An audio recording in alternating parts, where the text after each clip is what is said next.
to your question, I will also provide my contact information so that you can reach me after this session.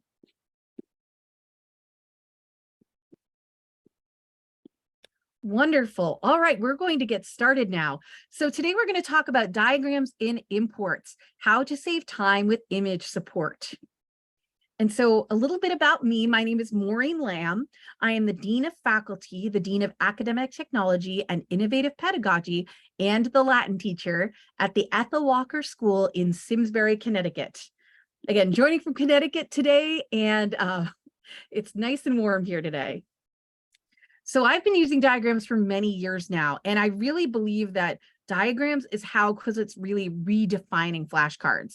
A lot of the other things that are kind of enhancements for flashcards, like audio and pictures and using rich text, but really diagrams to me is what redefines flashcards and is really some of the most powerful technology that Quizlet has. And this is a very good question. What can be a diagram? There are so many different things that can be a diagram. At first, I was just using pictures as diagrams. I think as a language teacher, we use pictures a lot. And so having students label different parts of a picture was where I started out with this. But then during the pandemic, I started using it for worksheets. And this was a game changer because rather than going over a worksheet question by question with students, I would go over the worksheet using Quizlet Live or Quizlet Checkpoint or something like that. And that was so cool for students because then it made it more gamified. It made it more fun for students. There now for diagrams, you can upload pictures from your phone, which is so cool. I also really like that you can do things like timelines and charts, and really thinking about what you can add as a diagram is really fun because anything that can be a picture can be a diagram, which is really cool. All right. So again, you can upload pictures from the app. This is what it looks like when you're uploading pictures from the app. And the cool thing is this can be uploading pictures. So you can take a picture of notes. You can ask about things with notes, creating sets with terms and definitions from your notes. You can add worksheets, which is really cool. And have what I might do is do a question and then have the answer, but indicate where it is on the worksheet for students. That can be really, really helpful. Or documents that might be helpful for students, especially if you're doing some sort of literary analysis, or even if you're doing something like math equations. If you want to put all the math equations in there and have the answers below and with an explanation. So your term could be the answer to the math problem. And then instead of a definition, you could do the explanation about the correct answer. So that's some way you can use Quizlet that's a little bit different, which is really fun.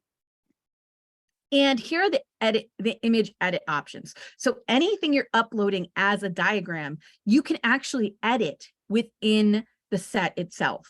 And so the hand is panning the image, moving it back and forth. The thing that's round with the dots in it, the thing I call the globe, but I don't know what it's actually called, is blurring out text on the image. This is really, really helpful. I'm going to show you some examples of a timeline. I'm going to show you an example of a map. I'm going to show you an example of a chart that I use. The blurring out part can even be used for literary analysis. So, and answers. So let's say you have a math worksheet that you're putting up there and you have all the answers in it. You can blur out all the answers and then put the answers below. If you have something like I would give students a Latin passage, and then I would blur out something and say what comes here, what belongs here, which Latin, and then I could make a multiple choice question that's linked to that, where they would have to choose that. So blurring out, I think, is a really powerful picture editing tool the diagram offers here. And so I use it all the time. And then it's pretty simple. You use the trash can to delete, and you use the green check mark to save changes. My caveat is make sure you save changes, press save changes. If you don't, you will be sad. Please save your changes. I speak from experience here. Next, you can actually edit the diagram itself. And so the diagram really is a way to link the picture to the terms and definitions below. And so again, you have the hand option where you can pan the image, you can go back and forth. And then you have different ways you can incorporate whatever is in the image. If you want to surround something with a rectangle or a squared shape, you use the add a rectangle. For adding a point, it adds a single point to that picture. For add a shape, it really adds any irregular shape that you want to add. I find add a rectangle is really great for encircling pictures, pieces of pictures you want students to describe. Adding a shape can be really good for text because text can be in a regular shape. So let's say you're having students answer questions about a poem and you want to just do specific sections of text, adding a shape can be really nice for that. Or let's say you're having students do some sort of equation and you want them to provide a solution. You can use a rectangle for that, or you can use a point for that and blur it out. It really depends on how you want to show it to your students. There's a lot of different options, but I wanted to highlight that this is the diagram editing option. This is where you put the points in. The other options I was talking about with the blurring is for image editing. So you have to click the little pencil on the image to do blurring. This is what you can do within the diagram itself, but this is not going to change the image except to add things to the image. It's not going to help you blur it. So that's important. So next, we're going to go over some examples of diagrams. So I'm going to give a bunch of different examples, but please feel free to ask questions as I go through. I will get to as many questions as I can at the end of this, but if I do not, again, I'm going to be sharing my contact information. So the first one I wanted to share was a worksheet check. So this is from the workbook, the textbook Latin for the New Millennium. And this is a close reading that I was doing with my students. This is something I've done when teaching English. This is something that I've been doing when teaching Latin and ancient Greek. And so this is going to be a textual analysis. And what I've done here is, rather than using the points, because I'm using text, I'm using this lovely rectangle. And so, for example, I would ask in context, which I love about it. If you are doing literary things, being able to ask questions in context is so important. And so that is what diagrams really allows you to do. So I would ask students that in this context, how would you best translate clarissimus as my question for that rectangle? Quodam die, I would ask, what is the best way to translate quodam die? And then I would use the multiple choice answers or the custom distractors to give several different options that quodam die might be. So for clarissimus, I might say your options are very famous, more famous, less famous, or just famous. It would be very famous or most famous. And so just answering and asking questions in context is a way to contextualize it for students so that they can see it, how the grammar works in the context of a text, which is so cool. And you can ask different questions. So I might ask in this phrase, who is the speaker? I might ask all sorts of different things. So feel free to think about ways to do that. And so you don't have to do this with a text in English, as you see. I'm doing this completely with a Latin text. And it doesn't even have to be a workbook text or a textbook text. You could do this with an article. You could do this with, I like to take screenshots of things. So if I'm going to be analyzing something like a picture or a diagram, I might be screenshotting that or taking a picture of it with my phone. And that's really, really helpful. So there's a lot of different things you can do with it. Let me show another example. And I see some good questions in there. I'm just going to hold off to the end, but feel free to keep throwing them in there. This is a timeline of the Roman Empire. And I wanted my students to see not how little bit of time Julius Caesar was alive, but that's kind of what I was showing them. And so talking about different parts of Caesar's life was how we were doing the timeline. So we were using this timeline against the timeline of Julius Caesar's life. And so we were going back and forth with different points of his life just to show how many different things happened afterwards and what happened before. We didn't get the Punic Wars here, but that was what we were doing. And so this was a nice opportunity for students to be able to, first of all, read a timeline. I think that sometimes is difficult for students to learn to read these things. And so if it's a timeline, if it's a graph, something like that, that can be really helpful. If you're taking the ACTs, one of the things you have to do is read graphs. And so making sure that students understand how to do that can be really helpful. And this is a way you can help do that. And so any kind of timeline or graph could work for this. It could be a graph from an economics class. You could have students analyze it and ask questions in context about it. There's a lot of different options. You could do a graph from biology. You could do the different stages of cell reproduction and have students have what they are and an explanation with the dots on each one. There's a lot of different ways you could go about this. So rethinking it as something that can be used as a diagram is really fun. And this is just a diagram. This is a diagram of a Roman bathhouse. And this is from an old textbook, an old Latin textbook. And what I just did was I did some image editing where I clicked that little, see this little pencil mark here? So what I did was I did some image editing. There we go. I blocked out all of this because it had the definitions. And then I blocked out the names of the different rooms within the bathhouse. Then I put those as the terms and definitions below and had my students try to figure it out. And the terms and definitions are linked to each of those, each of those little circles are linked to terms and definitions below. And feel free to see the session slides. I have everything in the speaker notes. And if you can't access it for whatever reason, just let me know. I'm happy to share. So this is a really fun way. So doing a little image editing and then creating it so that students can name the different parts of the house. I know that a lot of language teachers do parts of the house. This is a bathhouse, so it's a little different. But if you're doing different parts of things, even let's say you're teaching a car mechanics class, you could do different parts of the car and just put the little dots on to review it. There's so many different things you can do on there. And again, parts of a picture. This is something I created for my ancient Greek class. We were learning about the parts of the human face and what the different names were. And this has all the dots on the different parts of the face. And then it has it in Greek, and then it has it defined. So students can go back and forth. They can take a look at that and they can review on their own. I also like to do who said it, which is a little bit more of a literary analysis.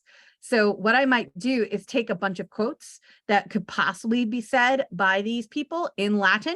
And these are the characters from the Cambridge Latin course, book 1, in case you're not aware of it. And so I might put a series of quotes that are either about or said by these characters. And then students would have to match the character who I'd put a little dot on to each of the things said below.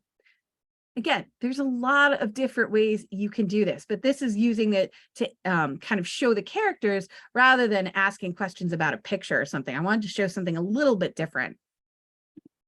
Another thing I really like to do is do an app smash. And so I will create something like this in Google Drawing and then ask questions about it. So what I might do with something like this is I would actually put this in the image editor, blur out those quotes, and then have students match the quotes to the pictures. So I tell them it's a cartoon caption match, and it's really fun. And I tell them, okay, cartoon caption match time. But what they're doing is they have to interpret the pictures and interpret the captions that go with them, which is really fun. So again, this is a way to do a quick and easy review with students, and they can go back to it. They can practice. If this is something they don't understand or they find challenging, take these sets and put them in your class so they can go back into Quizlet class and check and go over these sets. And so diagrams is, again, it's a very powerful tool. And I really appreciate being able to use diagrams because it just adds that next level to the flashcards that makes them that much more powerful for students. Maps is one I love to use. So this is just a blank map of the Mediterranean. If you are looking for something like this, I know that Wikipedia has a lot of Creative Commons maps. So that's a good place to look if you're looking for a Creative Commons image. I try to use a lot of Creative Commons image. Sometimes I'm using images from the textbooks, as you just saw, but oftentimes I want to make sure that I'm attributing those images. I think it's really important to teach students attribution and good digital media skills from the get-go. And so making sure that a lot of those images are Creative Commons or from the textbook and citing what textbook those are from. And so I would put places on here on this blank map, and then students would have to guess what those places were. And the context for this is a map of the route of Hannibal during the Second Punic War. And so these are all places that Hannibal visited during the Second Punic War. And as you can see, one of them was labeled. So I did have to do some image editing and blur it out. But when I did that, then I had a wonderful blank map that I could share with students. So it's really fun for map activities. I'm actually using it with my some of my students right now for geography, which is really fun. Okay, awesome. So I left 8, 9 minutes to answer questions. I know there are going to be questions about this, but if I do not get to your question, or if you have further questions, please feel free to reach out. My Twitter handle is @LatinTechTools. My Insta is LatinTechTools, and my email is latintechTools@gmail.com. All right, let's see what some of the questions are. Oh, this is a great question. Someone anonymously asked, is the account you make on the app the same one you access on a desktop laptop? Yes, with the caveat that it's much easier to upload pictures that you're taking when you're using the app on your phone. So I would use a phone if I was doing a photo for that. That's something that can be really, really helpful. So I use it all the time if I'm taking photos of something. And something I like to do is take a photo of the drawings my students have done. So if my students are doing kind of a drawing, interpreting something, I may take a photo of that and then create a Quizlet so that students can go over the vocabulary for that. That's a way I like to do it. And someone else asked, if I do something on the app on my phone, will I be able to access it on my desktop computer? And the answer there is yes. So let's say you're taking a picture and you're adding it as a diagram to a Quizlet set on your phone. You're going to be able to see that picture on your desktop when you access that set in Quizlet on your desktop. Kathy Dalton asked, how do you add the questions? That's such a great point. So let's go back just a little bit. So you add the questions by adding a rectangle. So then the rectangle then would be linked to a term and definition. So that would be your question. You could add a point. Again, that point would then be linked to a term and definition. Or you can add a shape, which is in a regular shape. So not a rectangle, not 4 points. That's such a great question. Next one. Oh, this is very similar. Will you show us how to link the diagrams to the terms or definitions? Yes. Rowenda Story asked that. Yes. So you can add, so it's added to the rectangle, the point, or the shape that you're adding. And you don't have to add just one thing to the diagram. You can add a mixture of points, shapes, rectangles, whatever you need to do on that diagram, which is really cool.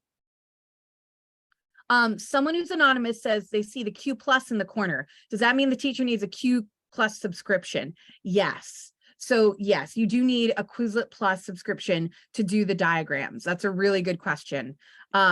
It's, for me though, I think it's very worth it. And Pascali Spinelli says, can I use a photo, a pictogram, or infographics found on Pinterest onto my Quizlet set? You can. I would just caution against it, see who owns it.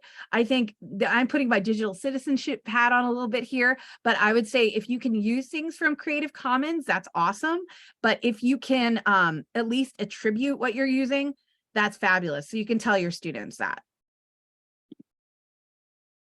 Let's see. Someone asked if I could show one of the study sets that uses these images. Christopher Archie asked that. So Christopher, if you go to the session slides, you are so welcome to look at the speaker notes where there are links to all of these. If you have any trouble accessing those, just let me know and I can email you directly. That's a really good question. Okay, let's see. Oh, Karen McGinnis asked, can you create diagrams with a set that already exists for you, or do you start from scratch?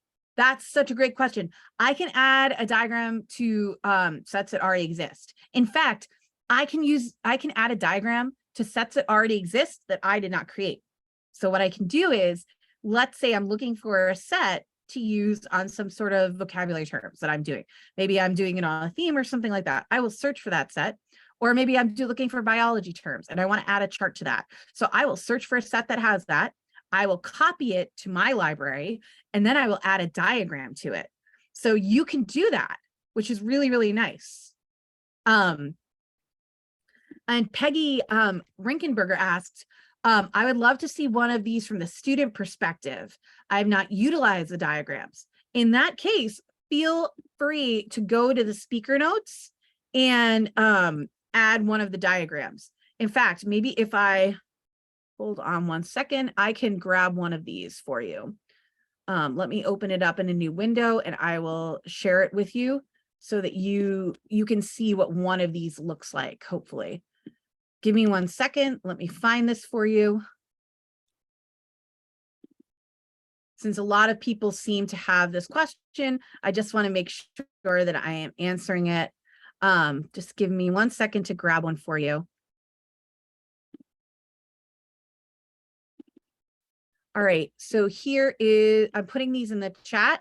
Here's one. Here is another I can share with you. Can you see these? Oh, it looks like I'm only sending it to the panelists. Mea culpa. Let me try that again. My apologies. All right, here we go. Now, can you see these? Okay. Yay, awesome. All righty. So those are 2 examples. Again, I have a lot more examples linked in the slides. If you cannot get to the slides, I'm happy to share that with you. Let me go back into slideshow here. So again, these are my, again, if you need to reach out, go for it. All right, we have just about 5 minutes left. Someone asked if I could do a quick demo. If I have time at the end, I will, thank you. And so let's see. Oh, interesting. Melissa King says, will students be able to use the diagrams if they have the regular classroom account, if I have the Quizlet Plus? So what I like to do is I create the sets for my students that I put in the class, and then students can access that. So I'll create a set with a diagram, and then I will put it in the class that I'm sharing with my students, and they'll be able to see it. Does that make sense? Let's see. Oh, Karen, let me know that the resource is downloaded as PDF, so there are no speaker notes. If you want the speaker notes, just email me. I can send that to you. All right, I think I may have time to demo one. Jennifer, you asked about audio. Come to my session tomorrow, my language session, and I am happy to show you and demonstrate how to do audio. Let me just see if I can jump into Quizlet very fast from here and share that tab with you. I'm going to stop sharing a moment. I'm going to get Quizlet up and just show you quickly how to do this. Let me jump on my Roman bathhouse one. Again, we only have 4 minutes, but I think 4 minutes is enough time for this. Thank you for your patience. I was not planning on doing this.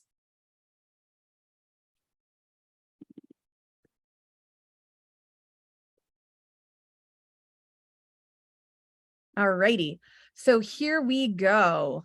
Let me grab this for you. All right, I'm sharing my screen now. Here we go. Here is, can you see the bathhouse?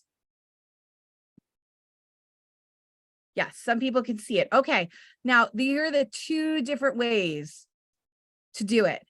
So I'm going to go in and I'm going to edit.